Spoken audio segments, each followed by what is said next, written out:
আপনাদের একটা জিনিস মাথায় রাখতে হবে, আমাদের এই আসনটা কিন্তু আওয়ামী লীগের আসন দীর্ঘদিন। 1979 সালে একবারই বদরুল আলা নামে এক ভদ্রলোক এখানে এমপি হয়েছে।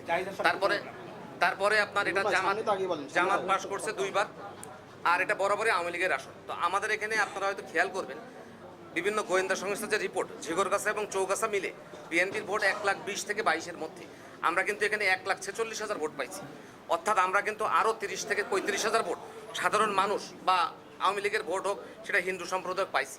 আমরা কিন্তু এখানে মানে পাশ করতে করতে করিনি এরকম না। আমাদের দাবিটা ছিল একটা সময় যে উনি বাদে অন্য কেউ প্রার্থী হলে আমাদের এটা সহজ হতো, আর ওনাকে যদি আমরা এখানে সংরক্ষিত আসনে দিতাম আমরা 2টা এমপি পাইতাম।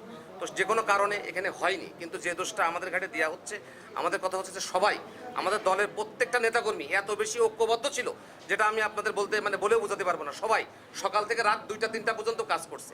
তারপরে উনি হেরে যাওয়ার পরে যখন ঢাকাতে বিভিন্নভাবে এই প্রচারগুলো করতেছে বা আমাদের বিরুদ্ধে মিথ্যা অভিযোগ করতেছে, সেটার কারণেই আজকে সাংবাদিক সম্মেলন। মেইন হচ্ছে এইটা, আমরা চাচ্ছি যে উনি এটা বন্ধ করুক, বন্ধ করে আমরা সবাই যেভাবে ছিলাম আমরা ঐক্যবদ্ধভাবে একসাথে রাজনীতি করি। আর আমরা চাচ্ছি যে প্রয়োজনে আপনাদের মাধ্যমে যদি কেন্দ্রীয় নেতৃবৃন্দর একটা দৃষ্টিগোচর হয়, আমরা যদি যাদের নামে উনি মিথ্যা অপবাদ দিচ্ছে, যা ব্লেম সৃষ্টি করছে, আমরা যদি দোষী হই, তদন্ত করে উনি আমাদের বহিষ্কার করুক কেন্দ্র। আর যদি না হয় তাহলে উনার বিরুদ্ধেও যেন একটা সাংগঠনিক ব্যবস্থা কেন্দ্র নেয়, এইটুকু। মানে আমরা চাচ্ছি যে কেন্দ্রের থেকে এখানে একটা তদন্তে আসুক, কেন্দ্রে তদন্ত করুক যে আমাদের কোনো ভুলভ্রান্তি ছিল কিনা। আর পাশাপাশি নাজমুল হত্যার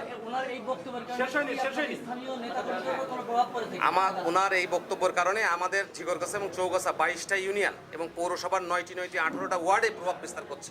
এবং সাধারণ মানুষের কাছে, বিশেষ করে ধরেন আমাদের জহরুল চাচা, মর্তুজার টিপু চাচা, বিএনপির প্রতিষ্ঠা লগ্ন থেকে ওনারা পারিবারিকভাবে, সামাজিকভাবে, রাজনৈতিকভাবে হেয় প্রতিপন্ন হচ্ছে। যাদের মাধ্যমে ঝিগরগাছা এবং চৌগাছায় বিএনপি প্রতিষ্ঠিত, তাদের এইভাবে মান সম্মান নিয়ে কারোর আসলে হস্তক্ষেপ করা ঠিক না। এইটার বিষয়ে 11 ইউনিয়ন, চৌগাছার 11 ইউনিয়ন, 18টি ওয়ার্ড পৌরসভার সব জায়গায় বিএনপির মধ্যে একটা দ্বন্দ্ব সৃষ্টি হচ্ছে, একটা মতপার্থক্য সৃষ্টি হচ্ছে, যেটা নিয়ে পরবর্তীতে যে কোনো কিছু ঘটতে পারে। যেটার জন্য আমরা চাচ্ছি যে এটা অনতিবিলম্বে বন্ধ হোক এবং আমাদের কেন্দ্রের হাইকমান্ড যারা আছে এটার একটা সুষ্ঠু তদন্ত করে সাংগঠনিক ব্যবস্থা, যদি আমরা দোষী হয়ে থাকি আমাদের বিরুদ্ধে নেবে, উনি যদি দোষী হয়ে থাকে বা মিথ্যাচার করে থাকে ওনার বিরুদ্ধে নেবে। মেন বক্তব্য হচ্ছে আমাদের এইটাই। আর পাশাপাশি আরেকটা বিষয় হচ্ছে, শহীদ নাজমুল ইসলাম 2011 সালের 15 ডিসেম্বর উনি শাহাদত বরণ করেন। বিগত ধরেন প্রায় 15-16 বছর ওনার যে মামলাটা ছিল, সেই মামলাটা আমরা সাবিরা নাজমুল মুন্নিকে বহুবার বলেছি যে মামলাটার বিষয়ে আমরা আন্দোলনে যাই, আমরা মানববন্ধন করি, অন্তত তার খুনি যারা প্রকৃত হত্যাকারীদের বিচারের দাবিতে। এটা নিয়ে উনি কখনোই কোনো ভ্রুক্ষেপ করে না।